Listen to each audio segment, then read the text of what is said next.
కూటమి ప్రభుత్వం వచ్చాక వ్యవసాయం ఒక పండగలా ఉంది అనేది టీడీపీ ప్రభుత్వం చేస్తున్న వాదన. దీన్ని ఎలా ఉంటారు? కూటమి ప్రభుత్వం వచ్చిన తర్వాత ప్రతి ఒక్క రైతు మనసులో వ్యవసాయం ఒక దండగ. వ్యవసాయం అనేది చేయకుండా ఉంటే బాగు అనే ఆలోచన కలిగేటట్టుగా రైతులు మనసులో ఉన్నదండి.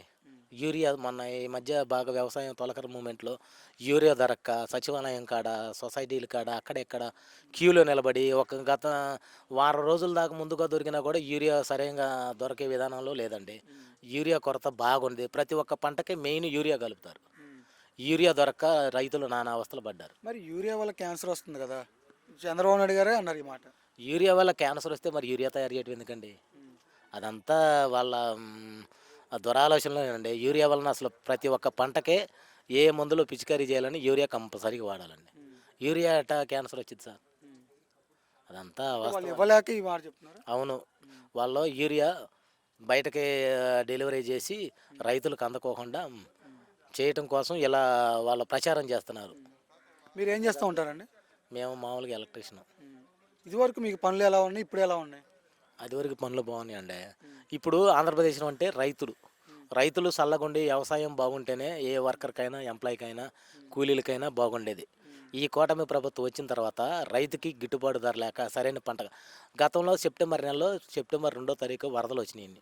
నందిగామ కాన్స్టిట్యున్సీలో ఏటుపక్క 9 గ్రామాలకి వరదలు వచ్చి పంట నష్టాలు, ఇల్లు మొత్తం దివాలా తీసిందండి. కనీసం వరద నష్టం కింద ఒక్క ₹1000 కూడా ఇచ్చిన దాఖలాలు లేవండి.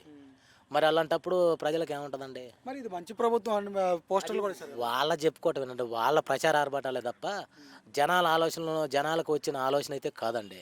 నువ్వు ఎవరినైనా కనుక్కోండి, కంచిచర్ల మండలంలో 9 గ్రామాల్లో వరదకొచ్చి మార్కెట్ యార్డ్లోకి వెళ్తే వరద నష్టం కింద కానీ గత ప్రభుత్వంలో రాజశేఖర రెడ్డి గారు ఉన్నప్పుడు వరదలు వస్తే 2008లో ఇంటికి అసలు మా ఊరు వరదలు రాకముందే జగన్మోహన్ రెడ్డి గారి గవర్నమెంట్లో ఇంటికి ఒక ₹1000 చొప్పున 25 కేజీలు బియ్యం చొప్పున 2 దఫాలకు ఇచ్చారు. ఇంటికి వచ్చి ఇచ్చారు కూరగాయలతో సహా.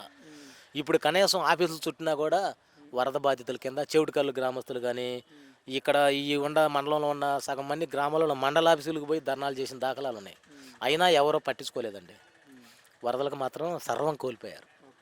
వ్యవసాయం పండగ అని వాళ్ళ ప్రచారం చేసుకోవడం తప్ప కూటమి ప్రభుత్వంలో రైతులకు ఒరిగింది ఏం లేదండి.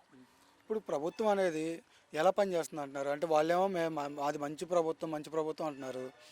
తర్వాత పథకాలన్నీ ఇచ్చేసాము, 99% అయిపోయినాయి అంటున్నారు. ఇంకో ఈసారి అడిగితే కనుక నేలకు కట్ చేస్తామని కూడా చంద్రబాబు నాయుడు గారు అంటున్నారు. వాళ్ళు పథకాలన్నీ ఇచ్చేస్తామంటే నవరత్నాలు అన్నారు, చేయూత, ఆసరా అవి ఎక్కడొచ్చినాయండి? అవి ఇంకివ్వలేదు కదా. ఒక గ్యాస్ బండ, ఫ్రీ బస్సు, అన్నదాత సుఖీభావ 2 సంవత్సరాలకు 1 సంవత్సరం వేశారు. పథకాలన్నీ ఎక్కడొచ్చినాయండి? ఇన్పుట్ సబ్సిడీ లేదు, పంట నష్టం లేదు. మరి గతంలో ఆటో వాళ్ళకి ఇచ్చారు, మన ఈ మధ్య అరకొర ఆటో వాళ్ళకి వేసినట్టుండు. మరి మిగతాయన్నీ ఇంకెక్కడ ఇచ్చారండి? సంక్షేమ పథకాలు కూడా అన్నీ అమలు చేయలేదు. ఆరోగ్యశ్రీ ఎత్తేసారు. జగన్మోహన్ రెడ్డి గారి గవర్నమెంట్లో ఆరోగ్యశ్రీ 25 లక్షల కార్డు వేస్తే అసలు ఆరోగ్యశ్రీ కట్ చేశారు. మరి ఇంత జరుగుతున్నా కూడా పవన్ కళ్యాణ్ గారి వ్యక్తి ఎందుకు స్పందించట్లేదు? పవన్ కళ్యాణ్ వ్యక్తి ఆ, ప్రశ్నించడానికే కదా పార్టీ పెట్టింది, ఎందుకని స్పందించట్లేదు? ఆయన మాటల వరకేనండి పవన్ కళ్యాణ్ గారు. కూటమి ప్రభుత్వం చేసే దురాశయాల మీద ఆయన గారు ప్రశ్నించలేడు. ప్రశ్నిస్తే ఆయన కట్ అయిపోద్ది సీను. ఆయన గారు మాట్లాడ్డు. గతంలో నేను తాట తీస్తా, నేను అన్యాయాన్ని ఎదిరిస్తా, నేను ప్రజల కోసం పనిచేస్తా.